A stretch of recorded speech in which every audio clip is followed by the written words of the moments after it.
no, voy y pido la melodía. No, si se arriman un poco no hay problema. Andá atrás los dedos. Porque por la lluvia no creo que va a escuchar bien. Por la lluvia no escucha bien. Si quieres. Yo voy, busco.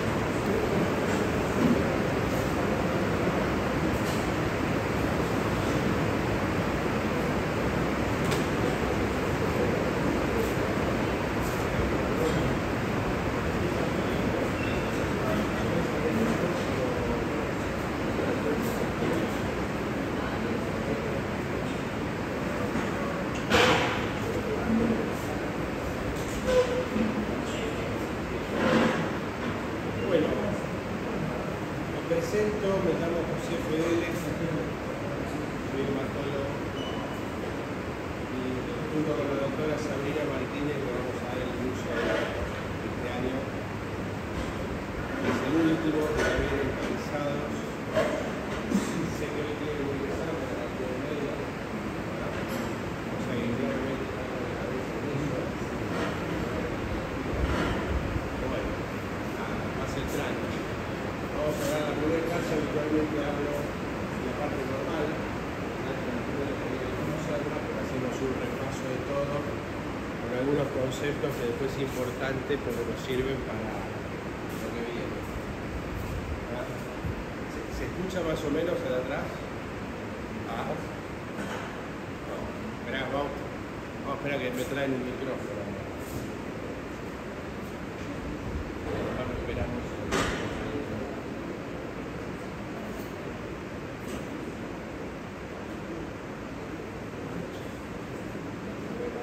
¿Qué rinden hoy? ¿Gastro?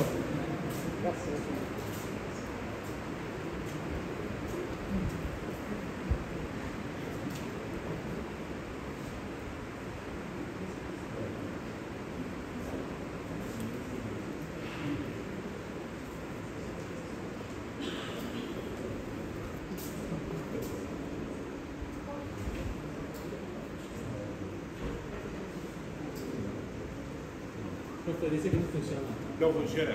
Bueno, vamos a hablar fuerte.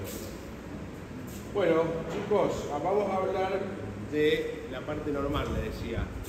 Primero lo que es hematopoiesis normal y después vamos a repasar algunos conceptos del mecanismo de coagulación normal. Sí, la hematopoiesis es el mecanismo fisiológico responsable de la formación de todos los elementos de la sangre. La formación, digamos, y de mantenerlos dentro de parámetros normales. ¿Sí? Hay órganos que participan en la hematopoiesis. En el adulto, fundamentalmente la médula ósea, que básicamente hay dos lugares que permanecen activos toda la vida, que son el esternón y las crestas ilíacas. El resto de los huesos están capacitados para hacerlo, pero no lo hacen habitualmente porque no es necesario. El vaso y el hígado tienen funciones hematopoyéticas en la vida intrauterina. En el adulto no lo hacen, pero pueden tomar esa función en determinadas situaciones, como por ejemplo en algunas patologías que la médula ósea deja de funcionar o funciona mal y toma el comando sobre todo el vaso sanguíneo. Dentro de la médula, que es un microambiente muy específico, tenemos células hematopoyéticas, tenemos células del estroma y tenemos una serie de sustancias químicas que son mediadores y que son tan fundamentales como las células hematopoyéticas para la formación y mantenimiento de las células de la sangre. ¿Sí? La médula, si bien no está compartimentalizada y está todo mezclado, hay una suerte de nichos celulares donde se forman los eritroblastos, los granulocitos, los linfocitos y los megacariocitos. Generalmente los nidos de eritroblastos se encuentran en islotes cerca de los sinusoides y rodeando los macrófagos. ¿Por qué? Porque de allí toman el hierro fundamentalmente y después son liberados a la sangre. ¿Sí? Y un dato importante es que, como cualquier fábrica que produce un producto, la médula ósea tiene controles de calidad a la salida, o sea que si el glóbulo rojo, el glóbulo blanco, la plaqueta no tienen un proceso de formación completo, muchas veces ni siquiera salen de la médula, se destruyen dentro de la médula antes de salir, eso se llama eritropoyesis ineficaz y ocurren algunas patologías.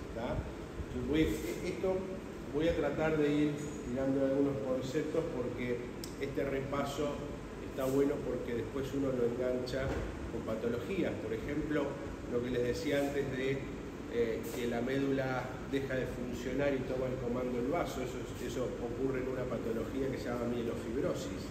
La mielofibrosis se caracteriza por una gran esplenomegalia y justamente lo que ocurre es eso, deja de producir la médula y toma el comando. En otra patología como la mielodisplasia hay un proceso de alteración en la maduración del glóbulo rojo o del glóbulo blanco de la plaqueta, de uno, de dos o de los tres, y eso hace que el producto final no llegue a término y por lo tanto no sale de la médula y eritropoyesis ineficaz se rompe dentro de la médula y eso produce anemia, produce leucopenia, produce plaquetopenia, ya sea una, dos o tres series, ¿sí? Entonces lo importante es repasar los normales, después ir enganchándolo con lo patológico y no que sea una cosa completamente aislada. ¿Está? Bien. Desde el punto de vista de la hematopoiesis, sabemos que aquí dentro de la médula está la célula madre o pluripotencial, que en general, desde el punto de vista de la microscopía óptica, no es reconocible, es una célula realmente pequeña, con un núcleo condensado, con poco citoplasma y demás, similar a un linfocito maduro, son las células que derivan después. Ustedes saben que de una célula madre se divide, haciendo poblaciones. Cada uno de esos pasos recibe un nombre, por ejemplo, el paso que sigue es la unidad formadora de colonia, ya sea granulocítica, eritroide o granulocítica. A su vez, la unidad formadora de colonia puede ser linfoide o mieloide. Bueno, y es todo el proceso madurativo que va a dar lugar después a la formación de células. Y en todo este proceso, aparte de la división celular, para que el próximo paso tome una determinada característica o se diferencie hacia determinada línea, es muy importante los mediadores químicos que intervienen en el microambiente, y esos son secretados por células específicas del estroma, que es lo que veíamos hace un rato, que la médula está compuesta por células hematopoyéticas, células del estroma y mediadores químicos. Es muy importante la presencia de esos mediadores químicos. Y ahí tenemos un poco cómo se divide todo este árbol, digamos, de células, de las unidades formadoras de colonias linfoides y mieloides, y dentro de las mieloides, fíjense que las linfoides solamente hacen linfocitos, o sea que son una línea única de células. Dentro de las mieloides, a medida que se va dividiendo, se forman los glóbulos rojos, los microcitos, los granulocitos y toda la división que viene después, eosinófilos, basófilos, etc. y las plaquetas. Bueno, es lo que decíamos antes, regulada por mecanismos complejos que tienen que ver con interacción célula-célula y interacción célula-microambiente. Todo esto tiene que ver también con receptores de membrana que tienen las células, que van adquiriendo y que van perdiendo a medida que se van diferenciando. Eso también es lo que ayuda a la diferenciación. Las células más inmaduras tienen determinados receptores en su superficie y pueden recibir señales de distintos mediadores químicos. O sea, a medida que van diferenciándose, van perdiendo algunos de esos receptores y van ganando otros, y todo eso ayuda hacia la diferenciación celular, ¿sí? Y tienen que ver fundamentalmente, estos factores de crecimiento se dividen en dos: factores de proliferación y factores de supervivencia. Bien, y ahí hay ejemplos de algunos de ellos, ¿sí? Los factores de crecimiento, fundamentalmente la más conocida de todos es la eritropoyetina. Después tenemos los factores estimulantes de colonias, algunas interleuquinas que son específicas para cada una de las células, la interleuquina 3, la 1, la interleuquina 6, para el caso de las plaquetas. La interleuquina 6 también se la llama trombopoyetina, así como está la eritropoyetina, está la trombopoyetina, ¿sí? Pero bueno, cada uno de ellos, como les decía, van haciendo acción en diferentes ligandos o diferentes partículas en la superficie que hacen que la célula crezca, que madure y que se perpetúe. ¿Tá? Ya metiéndonos en la eritropoyesis, a pesar de del número, digamos, obviamente los eritrocitos habitualmente se cuentan en millones, mientras que los blancos y demás se cuentan en miles, aproximadamente constituye un 30 o 35% de los elementos de la médula ósea. Y un poco para repasar lo que decíamos antes, de la unidad formadora de colonia eritroide pasa de lo que se llama la unidad formadora de bursa o BFU, y después van siguiendo los pasos hacia proeritroblastos y eritroblastos en distintas maduraciones, ahora lo vamos a ver, y cuál es fíjense la importancia de los principales agentes mediadores que producen, fíjense, en la etapa más inmadura tienen alta sensibilidad a la eritropoyetina, a la interleuquina 3, y después van cambiando un poco esa sensibilidad. A medida que nos vamos acercando al eritrocito maduro, los eritroblastos tienen mucho más sensibilidad a la eritropoyetina. Ese es un poco el paso de cada uno de ellos, del proeritroblasto. Ahí teníamos las unidades formadoras de colonia hasta el proeritroblasto, que sería el primer elemento reconocible al microscopio óptico. Y después tenemos toda la serie de eritroblasto basófilo, policromatófilo, ortocromático, hasta el glóbulo rojo. Básicamente los pasos son disminución del tamaño nuclear, condensación de la cromatina, expulsión del núcleo. El eritrocito, ustedes saben que es una célula anucleada, y va ganando actividad citoplasmática en función de las enzimas que tienen dentro del glóbulo hasta que expulsa el núcleo. Fíjense que ahí, por ejemplo, es un ejemplo de cómo se ven la célula, esa que está en el medio, está grande, que parece un alien con los dos ojos allí. Fíjense que tiene el núcleo bien laxo, nucleolo presente, cromatina laxa. Ese es un proeritroblasto. Ahí tienen otro. Ahí tienen otro. Fíjense cómo se ven bien. Esa es una característica de la célula inmadura. Este tiene el núcleo más laxo y el nucleolo visible. Cuando la célula va madurando, el núcleo se va condensando y ya no vemos eso. Si vemos eso, por ejemplo, en sangre periférica, ¿ya? Ese es un problema para el paciente porque está alargando células inmaduras a sangre periférica y eso es un problema importante. ¿Ya? El eritroblasto basófilo, fíjense cómo va cambiando, por ahí se ve algún nucleolo, pero básicamente va perdiendo, va empezando a condensar la cromatina. Fíjense allí. Y después tenemos el policromatófilo, que ya tiene la cromatina mucho más laxa, va cambiando el color del citoplasma, se va haciendo más eosinófilo. Ahí tenemos otro. Fíjense, acá tenemos los pasos, como de acá pasa acá, ese es el color de realidad del ortocromático. Ahí tienen otro. Y fíjense cómo acá, ahí está literalmente expulsando el núcleo. Y queda el glóbulo rojo como cualquiera de los otros que vemos allí sin los núcleos. ¿Sí? Simplemente para verlos, así se ve un flote de sangre periférica. Así se ve un flote de sangre periférica normal, glóbulos rojos, se dice el eritrocito, esos son las plaquetas, así se puede ver al microscopio. Muy bien.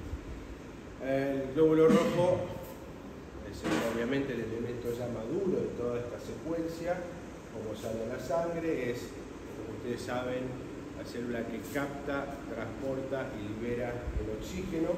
¿Ya? Es bicóncavo, unas 7 micras, rosadito, redondito nucleado, con una zona clara central por la biconcavidad que tiene. ¿Sí? La La mielopoiesis, desde el punto de vista de la mielopoiesis, constituyen el 60-65% de las células nucleadas dentro de la médula. Lo mismo, desde las unidades formadoras de colonias se dividen hacia granulocíticas y monocíticas, y también ambas crecen bajo la influencia de mediadores, en este caso la interleuquina 3, que la comparten con los glóbulos rojos, pero acá ya empiezan a intervenir factores estimulantes de colonias granulocíticas y monocíticas, ¿sí? Y fíjense que de acuerdo a la influencia de distintas interleuquinas, allí se van dividiendo hacia eosinófilos, basófilos y granulocitos, ¿sí? Hasta esta altura no son reconocibles todavía en el microscopio óptico, pero sí a la inmunomarcación. ¿Qué es la inmunomarcación? La inmunomarcación es una técnica específica, se llama citometría de flujo. Para estas células sería el equivalente a la inmunohistoquímica de cuando se estudian tejidos sólidos, cuando se evalúan o se hacen exámenes de piezas tumorales y demás. Esto es en fase líquida, la citometría de flujo, y lo que evalúa son antígenos de superficie. Como les decía recién, en el proceso de maduración las células van ganando algunos antígenos, o sea, van apareciendo algunos antígenos y van perdiendo otros, y esta técnica tiene la capacidad de identificar cada uno de ellos, y entonces identificamos el tipo celular e identificamos el momento madurativo de cada una de esas células.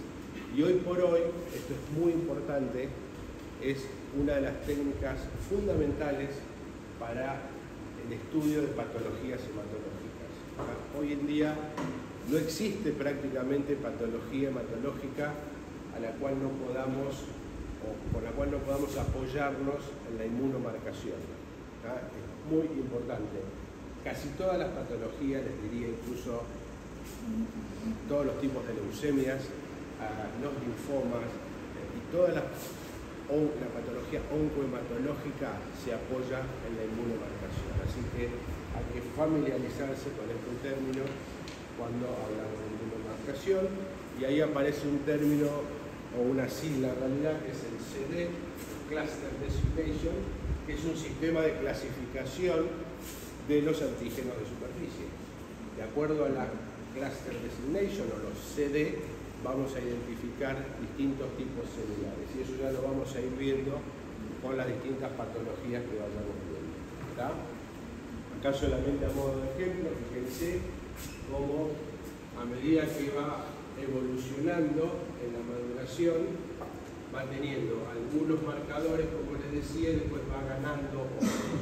Fíjense, dentro de las células más inmaduras, el HLA-DR es uno que está presente, pero fíjense cómo va ganando algunos: CD34, CD13, glicoforina, CD14, etc.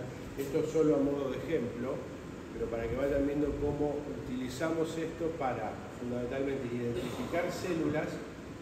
Diferenciamos una célula de otra, de una línea de otra, porque por el microscopio a veces no es posible, pero además diferenciamos estadios evolutivos dentro de la célula.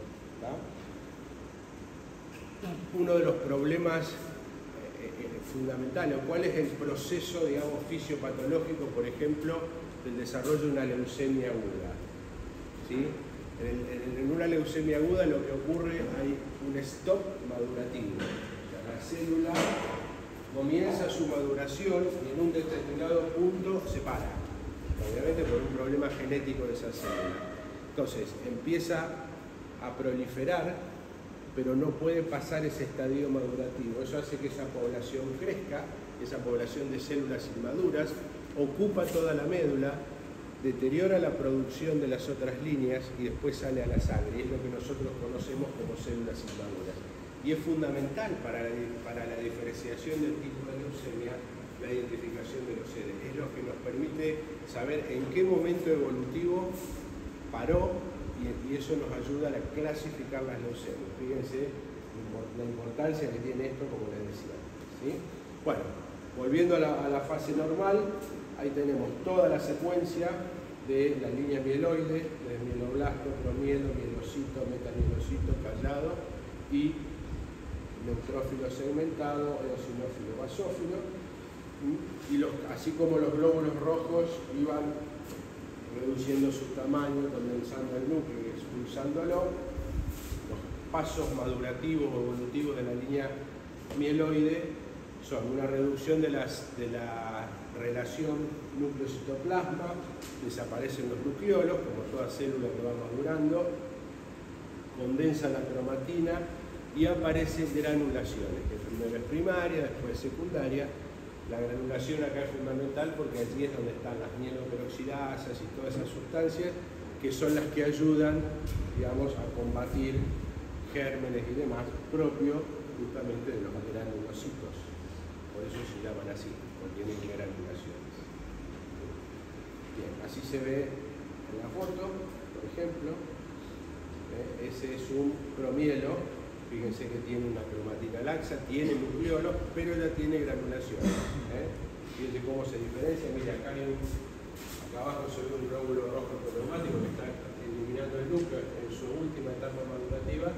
Fíjense el tamaño, la diferencia que tiene con respecto a esto, ¿no? Ahí tenemos otro, fíjense, ya el mielocito, ese era el promielo, cuando tenemos granulación. El mielocito ya cuando empieza a condensar la cromatina, no se ve más el nucleolo, ahí no se ven bien las granulaciones, pero las tiene. Y después viene el metamielocito, que lo que diferencia el metamielo, que empieza a hacer una escotadura en los núcleos, para después formar la polilobulación que tiene el neutrófilo maduro. Y ahí tiene un poco una diferencia. Fíjense, allá arriba se ve mielo, yo diría, no es un promielo. ¿Tá? Fíjense que acá hay un metamielo, eso es un callado. ¿Tá? Y el resto son glóbulos rojos y lo que se ve más chiquito son plaquetas. Al que le gusta la microscopía. Ahí tienen otro ejemplo de distintos momentos madurativos del glóbulo blanco. Neutrófilos segmentados, así se ven ya en su etapa madura, en la sangre periférica. Así se ve un eosinófilo, esa es la característica de los eosinófilos, tienen granulaciones eosinofílicas, por eso se ve así. Y después la monopoiesis, que si bien sigue las líneas más o menos similares a la mielopoiesis, la característica que tiene es que los monocitos también tienen su paso de monoblastos, promonocito, monocito, etc. Pero en general pasan a la sangre y dejan rápidamente la sangre, los monocitos, por eso siempre hay muy pocos en sangre, y se ubican en distintos tejidos.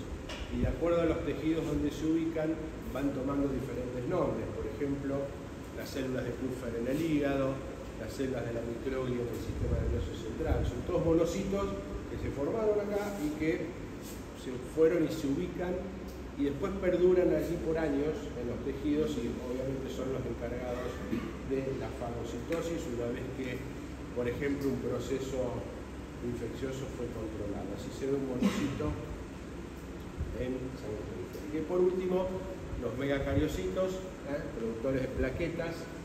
Los megacariocitos también se originan a partir de las unidades formadoras de colonias. ¿Se acuerdan que había dos?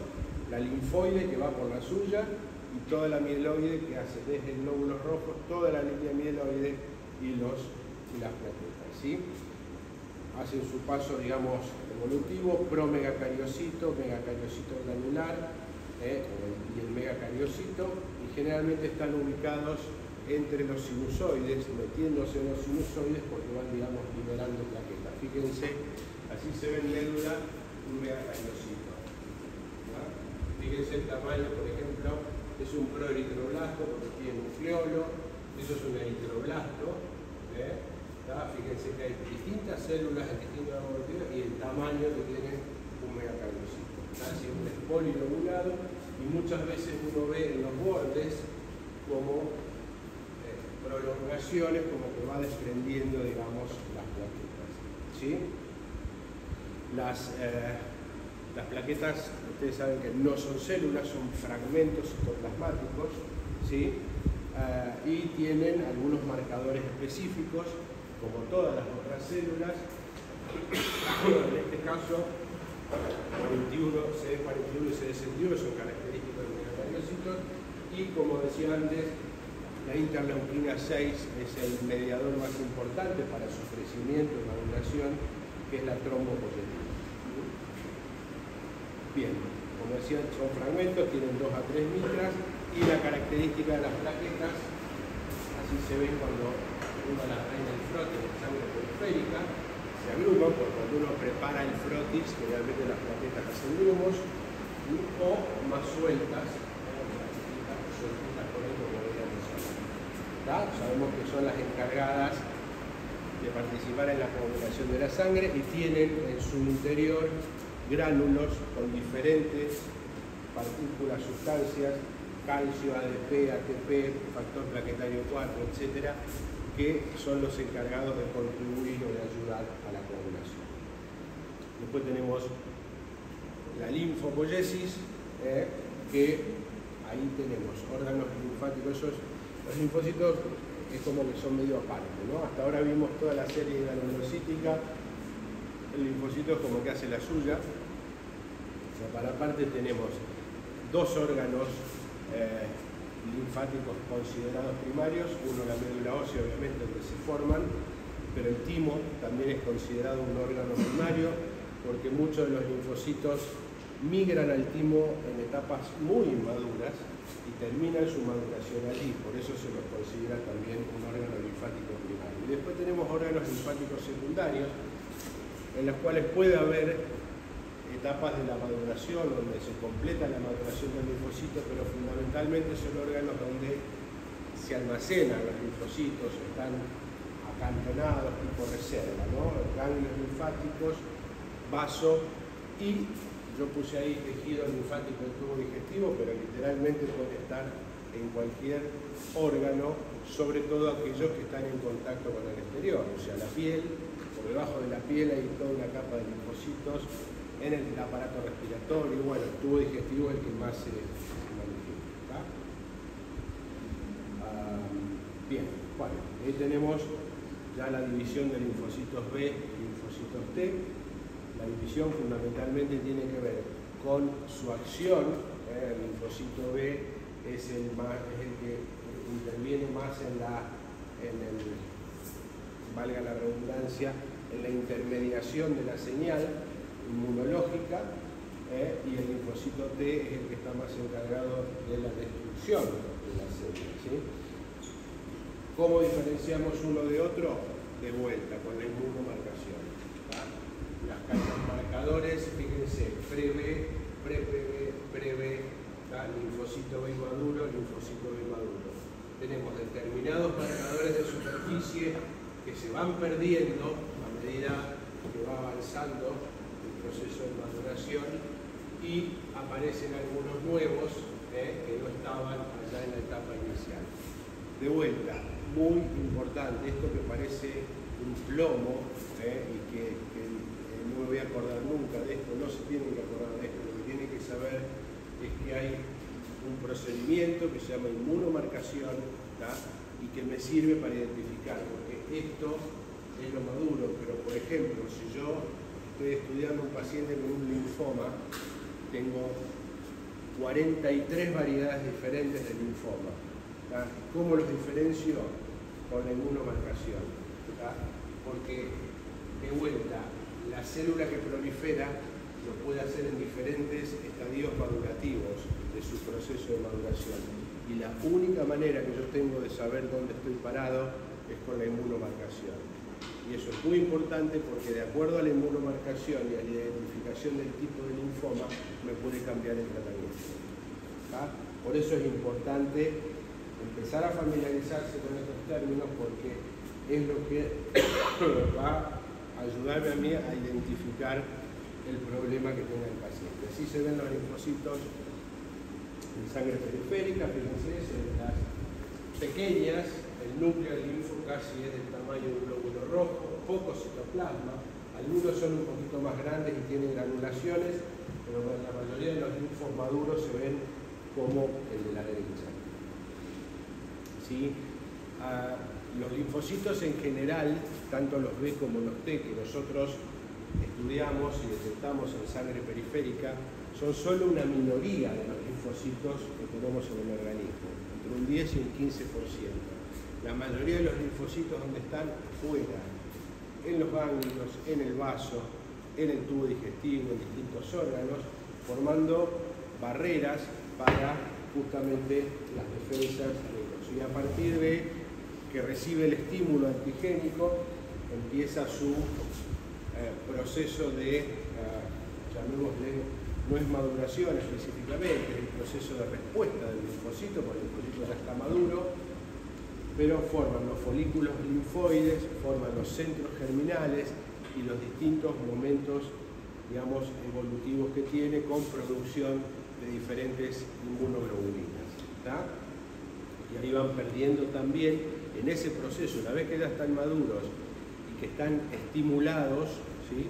Y hacen todo ese proceso, van ganando marcadores CD y van perdiendo algunos otros, y eso también me ayuda a identificar diferentes momentos de coso. Eso de células centrofoliculares hendidas y no hendidas es un término un poco viejo porque es lo que se usaba cuando no existía la clasificación de cluster designation, o sea, era morfología y había que de alguna manera identificarlo, ¿tá?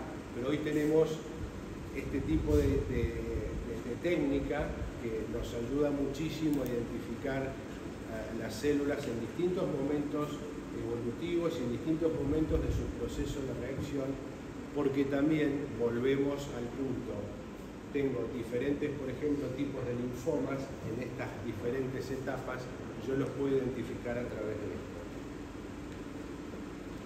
Bueno, ahí están los linfocitos hendidos y no hendidos, esos son de acuerdo también al proceso madurativo, y por ejemplo, un linfocito B, luego de todo ese proceso de estimulación, de hendido, de no hendido y demás, un grupo de esos linfocitos queda como memoria, como linfocito de memoria, que en muchos casos queda en los bordes del folículo linfoide, por eso se llaman células del manto, y de hecho, por ejemplo, hay una variante del linfoma que se llama linfoma de células del manto, ¿tá? Y un grupo de linfocitos B pasan a inmunoblastos y después pasan a plasmocitos, ¿tá? Plasmocitos son las células también productoras de inmunoglobulinas y que son células que viven por años, que muchas veces están en la médula, pero que pueden estar en otras partes del organismo, y que son también células de memoria, fundamentalmente. Cuando yo coloco una vacuna, ¿tá? Lo que hago es estimular el sistema inmunológico para hacer todo este proceso madurativo que estamos charlando y que me queden células de memoria o preparadas, digamos, antigénicamente para producir determinado anticuerpo, ¿tá? Para combatir más rápido una determinada enfermedad, ¿sí? Y cuando tengo algún problema en los plasmocitos, ¿cuál es la patología que me origina fundamentalmente? El mieloma. El mieloma múltiple, el origen, lo tienen que haber visto por allí en alguno de sus momentos de estudio, está originado en el plasmocito. Entonces, fíjense que la identificación de cada una de estas células y el conocer más o menos el proceso madurativo de todo esto es importante porque en cada uno de esos pasos puedo tener lo que se llama el stop madurativo. La célula llega hasta ese punto, no progresa, prolifera y genera una patología. ¿Alguna pregunta? Estamos estudiando gastro. Me gustaría ver las computadoras. Están todos estudiando gastro. Bien, ahí está lo que le decían los plasmocitos. Característicamente el ovalado, el núcleo excéntrico, la cromatina en rueda de carro, etcétera, etcétera, y la característica que tienen gran capacidad de síntesis de inmunoglobulinas. Por eso los plasmocitos se ven así, de esta forma, el núcleo bastante excéntrico, pero todo ese citoplasma azul es porque está contracargado de inmunoglobulinas, que es lo que produce el plasmocito. Y los linfocitos T, por otro lado, son células también, todos vienen de las pluripotenciales. La mayoría de los linfocitos T se van rápido de la médula y van al timo, donde completan su maduración. Y de vuelta, ahí estamos, otra vez volvemos a lo mismo. De acuerdo al estadio evolutivo, tienen distintos marcadores que van perdiendo a medida que van madurando y van ganando otros. Y acá van a aparecer algunos que por ahí puede ser que ustedes estén más familiarizados, como los CD4 y los CD8. Los famosos CD4, la depresión de CD4 del HIV y todos esos conceptos que pone a veces. Bueno, esto viene bien como un repaso para saber de dónde viene todo esto, porque quizás cuando hablamos de HIV hablamos de CD4, CD8, relación CD4-CD8 y por ahí no sabemos muy bien de dónde viene. Bien, la función de los linfocitos T, la mayoría de los circulantes son T, los que están casi todos afuera. Hay distintos tipos, supresores, colaboradores, citotóxicos de sensibilidad retardada y básicamente se reconocen por esto. Los supresores son fundamentalmente los CD8, los colaboradores son CD4, en fin, hay una serie de situaciones. De vuelta, no tiene que saber todo esto. Es importante entender el proceso, porque entendiendo el proceso normal, entiendo el proceso patológico. Y eso no pasa solo en hematoma. Con la exposición del antígeno, también en los B se formaban los inmunoblastos, que después formaban las células de memoria del manto y los plasmocitos. Acá se forman también los inmunoblastos y son las células principales productoras de citoquinas, que en realidad en este caso se llaman linfoquinas, pero la mayor parte de las citoquinas, que son los principales mediadores del proceso inflamatorio, son producidos por los linfos y de ellos por los linfocitos T, ¿sí? Que bueno, tienen también diferentes acciones. El supresor, porque inhibe la formación de linfocitos B, el colaborador, porque facilita. Mucho de las alteraciones de estos procesos de proliferación e inhibición de los linfocitos B participan en el mecanismo de las enfermedades autoinmunes, que no son específicamente hematológicas, pero básicamente el proceso que genera todo eso es una alteración de estos mecanismos normales. Entonces tengo más inhibición, más aumento de los inhibidores, entonces deja de producir determinadas citoquinas y eso produce el predominio de otras citoquinas, eso me produce inflamación en determinado órgano. O sea, la base del mecanismo de las enfermedades autoinmunes está acá. Después tenemos, bueno, una variante que es la menos, digamos, numerosa, pero son las natural killers, las células asesinas, que no tienen marcadores, son células grandes, no tienen marcadores específicos T o B, y que son las encargadas de liquidar literalmente células tumorales, agentes infecciosos, células viejas que andan por allí dando vueltas. Soporte tecnológico al diagnóstico de hematología. 3 o 4 palabras con respecto a esto. Obviamente en hematología, casi como en ninguna otra especialidad, necesitamos el soporte técnico. Estamos trabajando con células de la sangre, como decía recién, yo hice mucho hincapié en la inmunología y en los CD y demás, porque es hoy en día la base del estudio de la patología hematológica. Pero hay muchas otras técnicas que nos ayudan también, desde el laboratorio convencional, obviamente, la citoquímica, que ya no se usa más tanto como antes, porque fue reemplazada justamente por la inmuno. La citogenética también es importante, cultivos celulares, ultraestructura, y lo último que es biología molecular, que esto es lo que estamos haciendo cada vez más, porque además de identificar las células, La biología molecular lo que nos dice es qué alteración justamente genética tiene esa célula y nos sirve para el diagnóstico y para el pronóstico de una determinada enfermedad. Esto lo vamos a pasar rápido, la citoquímica casi no se usa más, la inmunocitología es lo que hablamos hasta ahora, detecta componentes antigénicos en la superficie, la citogenética obviamente estudia alteraciones genéticas que en muchas patologías son constantes. Por ejemplo, ¿cuál es la alteración genética dentro de lo que es la patología hematológica? Una alteración constante y que clasifica o que identifica una enfermedad hematológica. El cromosoma Filadelfia. ¿Se acuerdan del cromosoma Filadelfia? ¿Por dónde venía? Bueno, la leucemia amiloide crónica.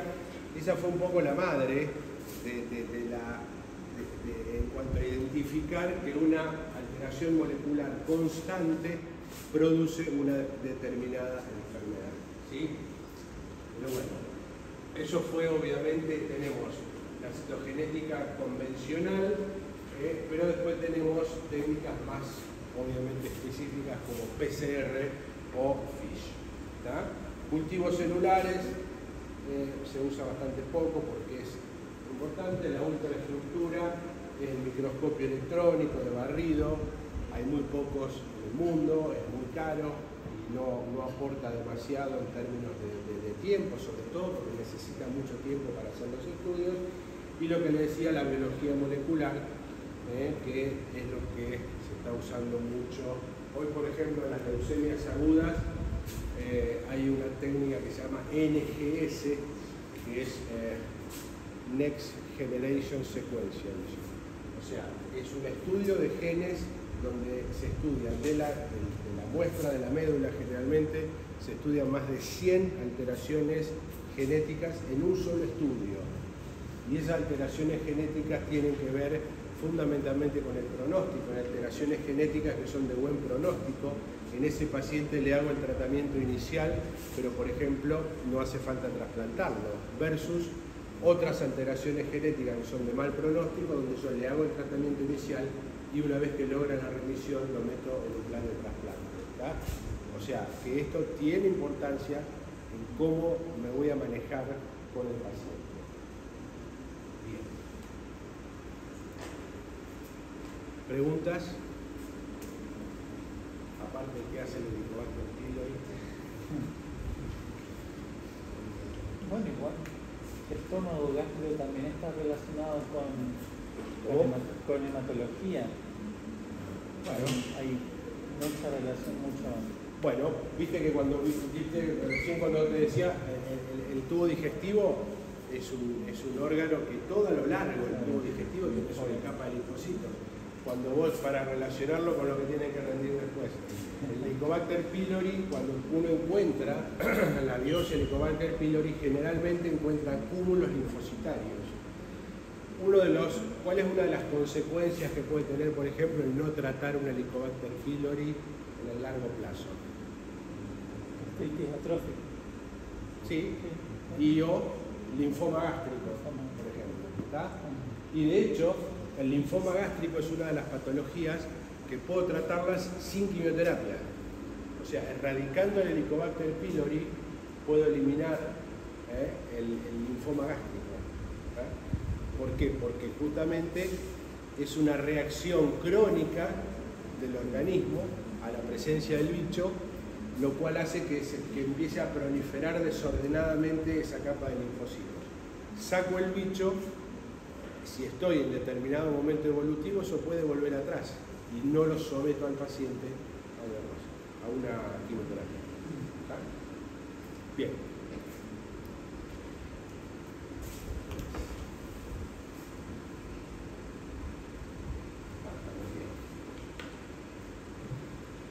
Paramos 5.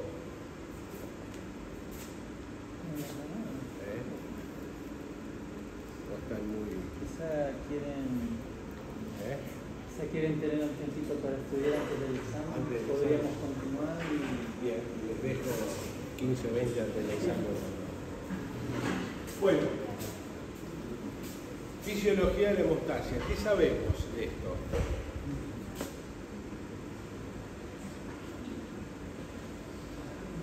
hemostasia? Qué cuco que es la hemostasia, ¿no? Nadie sabe nada de la hemostasia. Hemostasia es... La hemostasia es eso. Conjunto de interacciones entre componentes de la sangre y lo de la pared muscular responsable de impedir la fuga de sangre de dicho compartimento. La hemostasia normal es lo que hace que un sangrado se detenga. ¿Está? Así, lisa y claramente. Acá intervienen varios procesos que acá están separados a los fines académicos, pero básicamente actúan todos juntos. Lo primero que ocurre es una vasoconstricción localizada, hay una adhesión de plaquetas al subendotelio, eso hace que se forme un tapón plaquetario, que es el paso o el tapón hemostático primario que se llama. Eso se refuerza con el depósito de fibrina, que es lo que tiene que ver con el mecanismo de coagulación propiamente dicho. Y por último, hay que sacar eso, ¿tá? Y viene la remoción del coágulo de fibrina. ¿Tá? Esto es lo que ocurre, obviamente, muy esquemáticamente, en esa primera instancia. Dejamos de lado la vasoconstricción, obviamente, porque no nos interesa en este momento. Tenemos primer paso adhesión y después activación y agregación plaquetaria. Esta sería la plaquetita común que anda circulando por la sangre. Y a la izquierda asumimos que el estímulo es una herida o un corte o una alteración del endotelio que expone las partículas que están del subendotelio, ¿sí? Y lo que primero ocurre es que el factor de von Willebrand se pega a esas superficies subendoteliales y ahí se pega la plaqueta a través del receptor 1B59. Eso es lo primero que ocurre.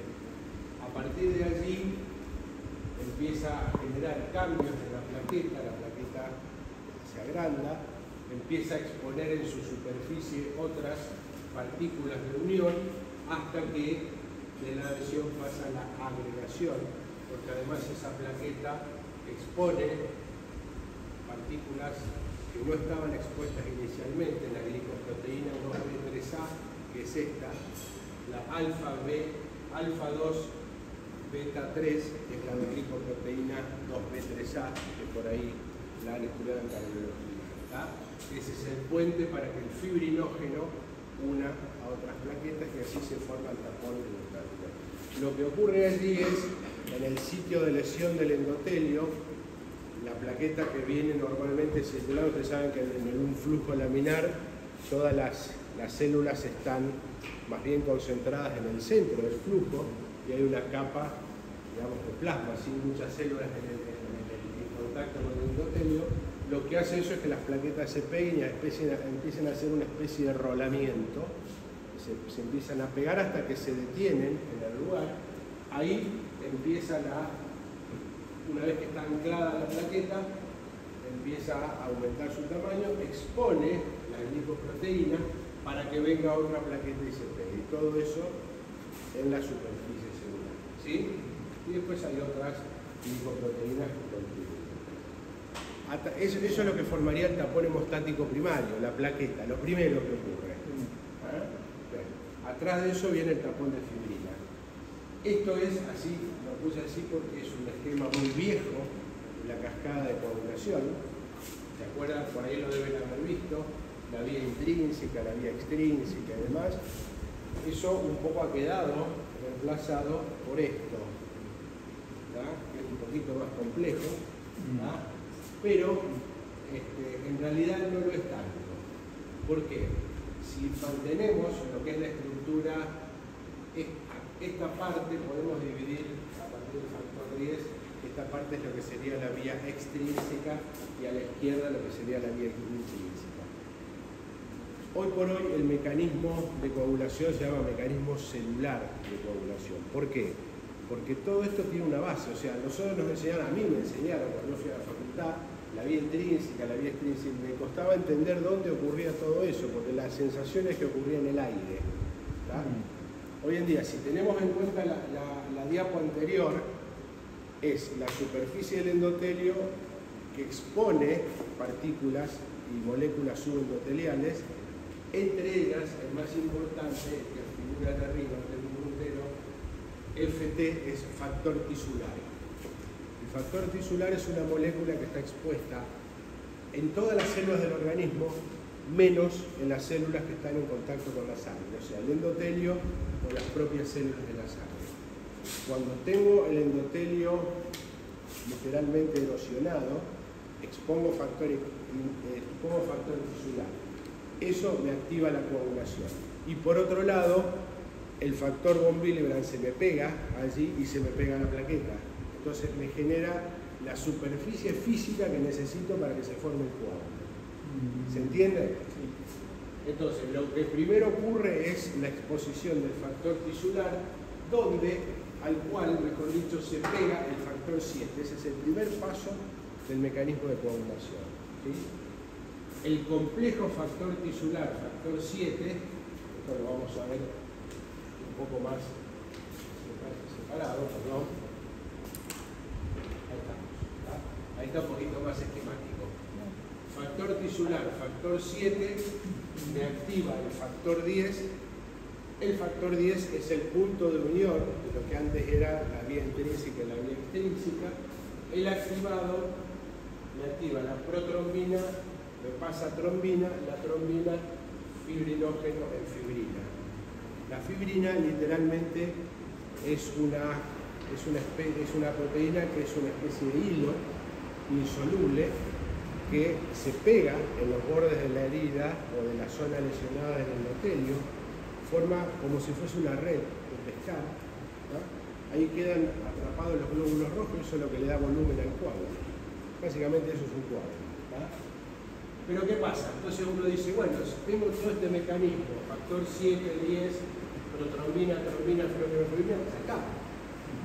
Porque el punto final es formar fibrina para que se forme el coágulo. Entonces digo, ¿para qué tengo todo el otro? Bueno, ese primer paso hoy en día se llama fase de iniciación, ¿tá?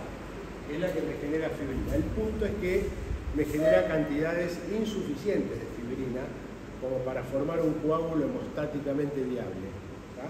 Un coágulo fuerte, un coágulo bueno. Entonces, lo que ocurre es que la trombina, que es, digamos, literalmente un pivot en otro mecanismo, empieza a actuar allá. Fíjense, allá entre el 11 y el 9, que sería el inicio de lo que antes era la vía intrínseca, la trombina me los activa. Me activa el 11 me activa el 9, ¿tá? Y a su vez la trombina actúa acá.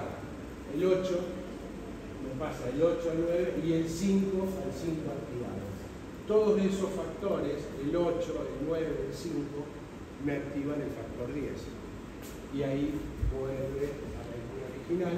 Entonces eso es lo que hoy se conoce como fase de amplificación. El mecanismo empieza acá. Yo genero trombina y genero fibrina, pero poca. El motivo de la primera etapa es generar trombina para que después la trombina pivotee allá y me amplifique el mecanismo. ¿Ah? ¿Se entendió más o menos? Sí, sí. Bien. Y después tenemos obviamente la fase final, generación de trombina, que es lo que veíamos. ¿Está? Básicamente ese es el mecanismo de coagulación. Es simple, hay que entenderlo porque, a ver, cuando me lo explicaban a mí, me lo explicaban en el aire, no entendía una goma, ¿tá? Literalmente. Entonces así, viéndolo, me imagino la superficie de plaqueta, me imagino todo esto actuando allí y me imagino que en ese lugar se genera la fibrina, quedan atrapados los glóbulos y me forma el coágulo. Todo eso ocurre en segundos y es lo que hace que cuando me corto un dedo sangre un ratito y dejo de sangrar. Y después tenemos los inhibidores, ¿tá? Que son muy importantes también. Si uno tiene en cuenta que el mecanismo de coagulación es lo que hace que la sangre pase de un estado líquido normal a un estado sólido, en un lugar donde está saliendo sangre, bueno, tengo que de alguna manera frenarlo, porque si eso sigue, me trombosa, o sea, me corté un dedo, se activó la coagulación para parar el sangrado y se me trombosó todo el brazo, una cosa así, porque se empieza a potenciar el mecanismo y empieza a tapar todo, no actúa solo ahí. Entonces tenemos los inhibidores. ¿Qué hacen los inhibidores? Obviamente controlan el proceso para que funcione en el lugar donde se necesite y no va a saltar. Y ahí tenemos varios. El más conocido de todos es la antitrombina, que actúa a nivel del 10, frena la cascada a nivel del 10, pero tenemos otros, el sistema de la proteína C y la proteína S, que actúan a nivel del 5 y del 8, el TFPI, que actúa también a nivel del 10, y la proteína Z. Todos estos mecanismos, ¿qué hacen? Frenan el mecanismo, lo inhiben. Entonces, el resultado final, que es que yo forme un coágulo fisiológico donde lo necesito, porque tengo un escape de sangre, sea localizado allí. ¿Está? Cuando yo tengo, por ejemplo, una trombosis, que eso ya es la formación de un coágulo no fisiológico, anormal, eso puede ser la mayoría de las veces porque tengo alteraciones de la pared que me activan el sistema en forma fisiológica, pero que no debería ser. Ejemplo, una placa de ateroma en una coronaria. Lo que me tapa una coronaria siempre es un coágulo, que se forma sobre un endotelio alterado por una placa de ateroma. Se activa la coagulación y me formó el coágulo. ¿Tá? Eso es un mecanismo espontáneo. Ahora, puedo tener trombosis sin necesidad de que tenga alteración de la pared. Y ahí es donde aparece la alteración en el mecanismo. Y esto puede ser porque tengo potenciado los mecanismos que producen coágulos o tengo disminuido los inhibidores. Y ahí entramos en el terreno, ya lo vamos a ver, de la trombosis, de la trombofilia y de todas las alteraciones del mecanismo de coagulación. Por último, habíamos visto que una vez que formé el coágulo, después tiene que venir la limpieza, digamos, de ese coágulo que quedó allí una vez que se reparó el tejido, y allí está el mecanismo fibrinolítico. El mecanismo fibrinolítico, el elemento central, así como lo era la trombina de coagulación, es la plasmina, que puede actuar en fase fluida o sobre la fibrina ya establecida en el coágulo. ¿Tá? Pero bueno, hay activadores de la plasmina tipo streptokinasa, que ustedes saben que se usa como fibrinolítico de streptokinasa para lisar, para licuar trombos. Lo que hago es potenciar este mecanismo. Eso se usa bastante poco ahora, pero en lugares donde no hay salas de hemodinamia, donde no se puede hacer cateterismo y stent, hoy se puede tratar todavía un infarto, por ejemplo, con fibrinolítico, con streptokinasa. ¿Qué hace la streptokinasa? Me potencia el mecanismo de coagulación varias veces. Entonces lo que hago es tratar de lisar el coágulo que se formó en una coronaria, por ejemplo, ¿no? Entonces, bueno, todo esto, lo interesante que puede servir como parte práctica, digamos, es que a partir de la degradación de la fibrina que hace la plasmina, obtengo productos de degradación de la fibrina y dímeros D, que yo los uso como habitualmente método diagnóstico, por ejemplo, de la trombosis. O sea, cuando tengo dímero D en sangre es porque se me formó fibrina. En algún lado se formó fibrina y se rompió la fibrina. Bien, ¿qué hora es? Las 9. Hablamos algunas cositas de anemia, de generalidades de anemia, 10 minutos y después los vemos. Sí, no. Prefieren estudiar gastro. Levanten la mano. Creo que está en... ¿Quién quiere estudiar gastro?